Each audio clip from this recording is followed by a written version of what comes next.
क्या फिर से गठबंधन की राजनीति का दौर आ रहा है? उपचुनाव के नतीजे तो यही दिखा रहे हैं। बिहार में चौंकाने वाले नतीजे सामने आए, खासकर ओवैसी और बीएसपी की वापसी हो सकती है। क्या तेजस्वी यादव को मुकेश सहनी, चिराग पासवान सबको साथ लेकर चलना पड़ेगा? बगैर बहुजन नेताओं के गठबंधन का काम बनेगा नहीं। चाहे वो शेड्यूल कास्ट को आप टेकन टू बी ग्रांटेड नहीं ले सकते हैं। अखिलेश यादव ने ही गलती की थी, यूपी चुनाव में उनको हार का सामना करना पड़ा था। क्या आरजेडी को मुकेश सहनी, चिराग पासवान, बसपा को कम से कम साथ लेना पड़ेगा? बिहार के नतीजे ही बताते हैं। आज बात क्रिकेट की। T20 वर्ल्ड कप में भारत ने जिम्बाब्वे पर जीत के साथ ही सेमीफाइनल में प्रवेश कर लिया है। लेकिन सूर्य कुमार यादव, सोचिए 2010 में उन्होंने क्रिकेट में डेब्यू किया। फर्स्ट क्लास क्रिकेट हो, रणजी ट्रॉफी हो, शानदार खेला। लेकिन चूंकि उनका नाम सूर्य कुमार यादव था तो उनको लगातार 10 साल तक इंतजार करना पड़ा। सूर्य कुमार यादव अपने सिलेक्टर से बदला ले रहे हैं। नमस्कार, मैं शंभू कुमार सिंह और आप देख रहे हैं नेशनल दस्तक। आज जिम्बाब्वे के साथ मैच में सूर्य यादव ने ऐसे शॉट्स लगाए हैं जिसको देखकर लगता है कि ये राजा है, अब किसी की नहीं चलने वाली है। सोचिए 31 साल के हो गए सूर्य कुमार यादव। 10 साल पहले उन्होंने फर्स्ट क्लास क्रिकेट में डेब्यू किया था, लेकिन उनका चयन नहीं हुआ। फर्स्ट क्लास में लगातार शतक लगाने के बाद, हाफ सेंचुरी लगाने के बाद, बेहतरीन क्रिकेट खेलने के बाद, रणजी ट्रॉफी हो, फर्स्ट क्लास क्रिकेट हो, किसी ने ध्यान नहीं दिया और 10 साल तक प्रतिभा दबी की दबी रही। वो तो शुक्र है IPL का, वहाँ से सूर्य कुमार यादव को मौका मिला और टीम इंडिया में आज उन्होंने 61 रन बनाए हैं 25 बॉल पर। एक साल में T20 में सबसे तेज 1000 रन बनाए हैं और शॉट्स ऐसे ऐसे थे, वो तो कॉपीराइट का मामला हम दिखा नहीं सकते हैं। लेकिन सोचिए कि जब तक भारतीय टीम में तमाम आदिवासी, ट्राइबल, पिछड़े, किसान के बच्चे नहीं आएंगे तब तक टीम अच्छी नहीं होगी। वर्ल्ड कप में ओलंपिक में गोल्ड मेडल कौन लोग जीतते हैं? वही लोग जीतते हैं जो किसान जातियों से हैं, जाट, गुर्जर, पटेल, मराठा। क्रिकेट में भी तमाम किसान जातियों के बच्चे को लाना पड़ेगा और इसलिए सूर्य कुमार यादव का आज सोशल मीडिया पर जलवा है।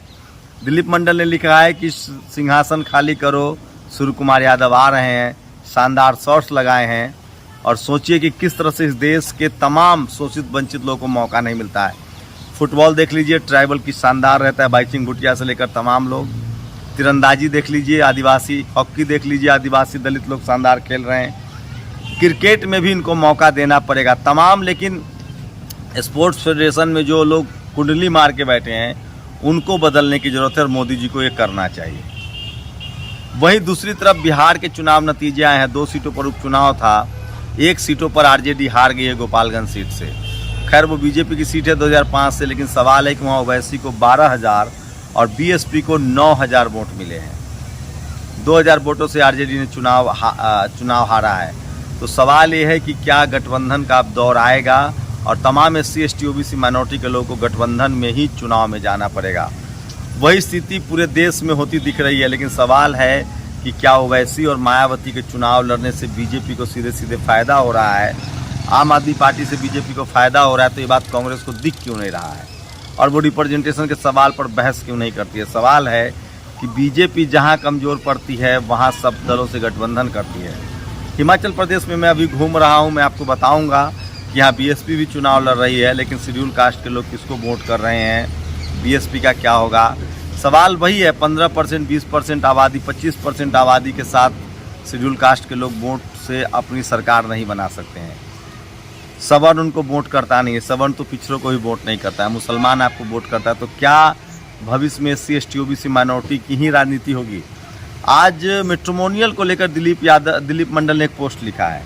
आज मैट्रिमोनियल संडे के संडे शादी ब्याह का विज्ञापन छपते हैं, उसमें सवर्ण समाज के विज्ञापन में लिखा हुआ है ऑल सवर्ण और upper caste. All upper caste मतलब सवर्ण समाज एकजुट हो रहा है, वो अपर कास्ट के साथ शादी करने के लिए तैयार है। तो क्या बहुजनों को एकजुट नहीं होना चाहिए? बहुत क्रूशियल समय में हम लोग जी रहे हैं, ऐसे दौर में जब या तो संविधान बचेगा या फिर से मनुस्मृति का दौर आएगा। SC ST OBC माइनॉरिटी के नेताओं को, एक्टिविस्टों को और इस देश की पब्लिक को सोचना है कि आपको जो मिला है डॉक्टर अम्बेडकर के रूप में उसको बचाना है या गवा देना है। अगर आप गवा देंगे तो फिर से आपके बच्चे school, college, doctor, engineer, collector, SP नहीं बन पाएंगे। आप फिर से लाचार, बेबस हो जाएंगे। सूर्य कुमार यादव, राजेंद्र प्रसाद सिंह की बात याद कर रहा हूँ। पद मतलब पावर तो ले आओगे, लेकिन पद मतलब पैरों में ताकत कहाँ से लाओगे? वो तो किसानों के पैर में है, दलितों के पैर में है, पिछड़ों के पैर में, आदिवासियों के पैर में, अल्पसंख्यकों के पैर में है, मेहनत कश लोगों के पैर में है, किसान जातियों के पैर में है। चुनाव से साफ साफ संकेत है हिमाचल में बीजेपी की खस्ता हालत है। लगातार ग्राउंड रिपोर्ट भी भेजूंगा। बीजेपी की वापसी नामुमकिन लग रही है। शर्त यह है कि क्या शेड्यूल कास्ट के लोग बीएसपी की तरफ जाएंगे। जितनी राजनीतिक समझ बढ़ी है उसे तो लगता है कि वोट तो जाएगा ही, लेकिन वो सीट में कन्वर्ट नहीं होगा। तो क्या बीएसपी को गठबंधन में नहीं जाना चाहिए? और इसके लिए कांग्रेस ज़्यादा जिम्मेदार है। जहाँ जहाँ कांग्रेस मजबूत है वो गैर बीजेपी दलों से गठबंधन नहीं करना चाहती है, क्योंकि उसको लगता है कि उससे वो पार्टियां मजबूत होंगी। लेकिन सवाल वही है कि 85% आबादी इस देश में कब तक सत्ता, media, judiciary, college university, bureaucracy, college university से, बिजनेस से दूर रहेगी। और ये सबसे तब तक वो दूर रहेगी जब तक वो सत्ता में नहीं आती है। और जिस तरह की राजनीतिक परिस्थितियाँ हैं, जिस तरह से बहुजन नेताओं का लिजलिप जापन है, जिस तरह से वो दौड़ नहीं लगाते, उसे तो लगता है कि सत्ता में आने के लिए नए युवाओं की ज़रूरत है।